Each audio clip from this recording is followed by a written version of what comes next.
after we have our energy and our intention set, what do you guys think the next most important step is when working with the dogs? We know what we want from them. We're already asking it of them. We know where we need to be energy-wise, calm and cool. What's the next step in the process? Follow through. The execution, but consistency is what I was getting at. So the consistency is the key. We need to be practicing the same thing every time with these dogs. Another big thing is it's not just you being consistent in it. All of us are working with the dog, so we all need to be consistent with each dog individually. So if you find something that works for yourself, make sure to tell other people so they know, so the dog doesn't get confused.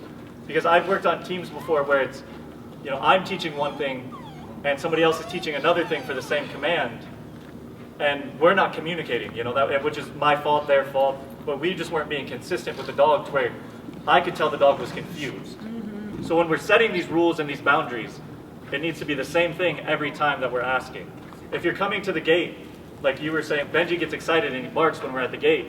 Sky does the same thing. So I do what Kim said. I stand back and I wait till she's calm, and then I take a step forward when she's calm. When she gets excited, I stop.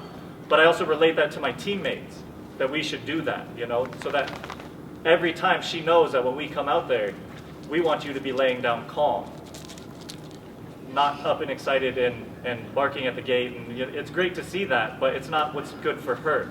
It's not what she needs. The consistency of, okay, I need the structure. I need to be told, not told what to do, but I need to show them that I understand what they're asking, because they're asking the same thing every time. Do you guys have any things that you think you could be more consistent with your dogs individually? Kennel training. Okay, cool. So all of us being on the same page and collaborating with each other on a daily basis about how we are working with Benji, and waiting to calm him down and then bringing him out of the cage. So it's consistent, so he knows to do that every time. Create an association with him. Does anybody else have anything to add with it? Well, for the most part, our whole team is on the same page, but it's like the little things.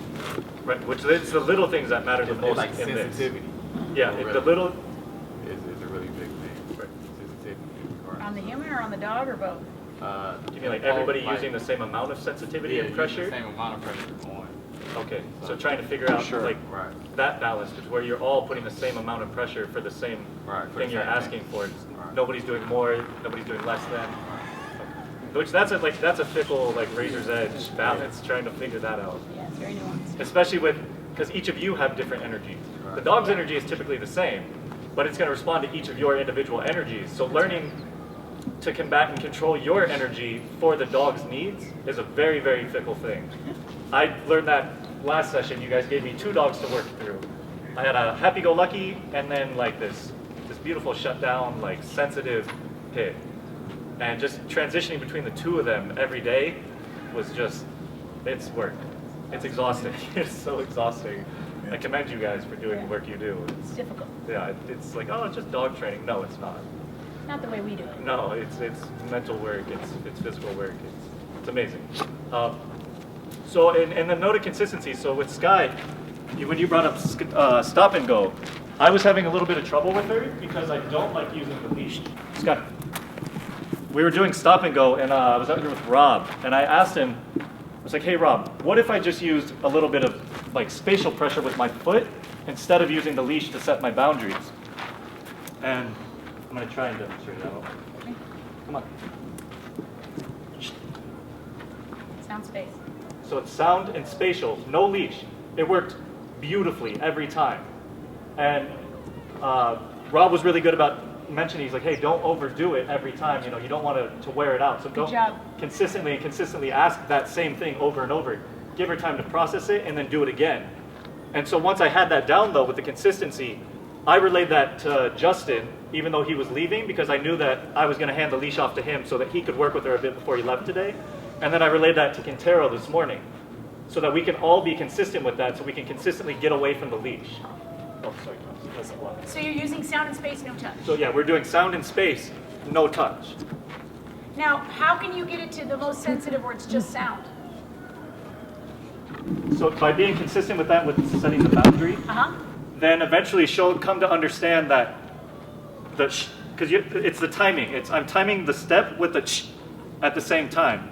So when you catch the timing, and after eventually, with enough consistent work, she'll realize that the ch means the same thing as the foot. That's right. Good girl, good girl.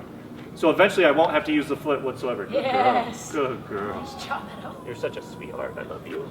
By the way, thank you for putting me on this team with this dog and the people. It's awesome. Good. I'm really grateful for it. So he can wean away the spatial pressure as she starts to understand. And it's not a full stomp. It's just, you saw it. It was like a ballet toe. It was just the very tip of my toe, just right in front of her.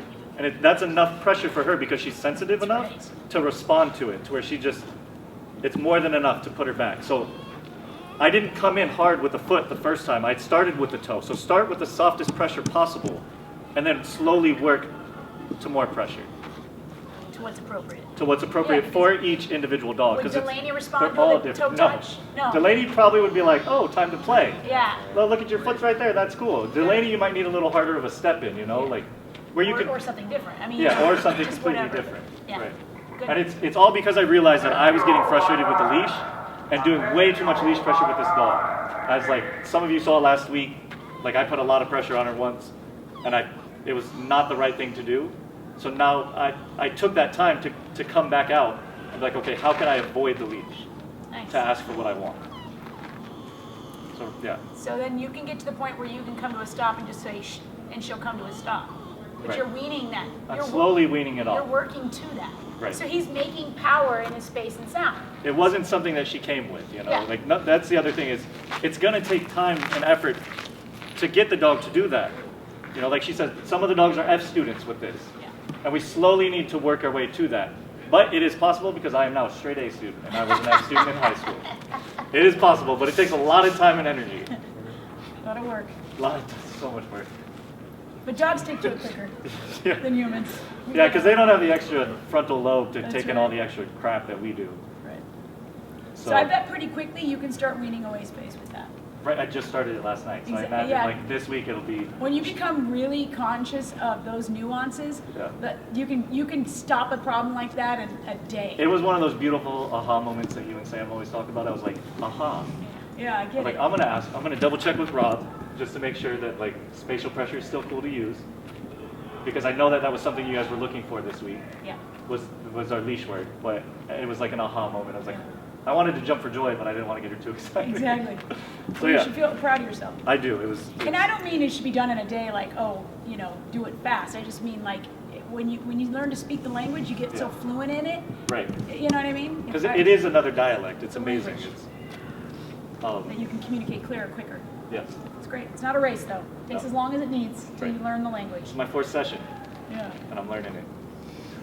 And I've for the majority of I get sensitive-ish dogs, except for last round, that was my first interactions with happy-go-lucky forwards. So 4 sessions, and I just learned that the toe tap is amazing. And it probably could have worked for all my sensitive dogs that I've worked with so far. I don't learn for everything. I wish I knew. Does anybody else have any questions about consistency or what you could do more as far as like setting rules and boundaries and just sticking with it? All right. Awesome. Woo, Good job, party time. Good job. Good job, Eddo. Thank you guys. I like that lesson.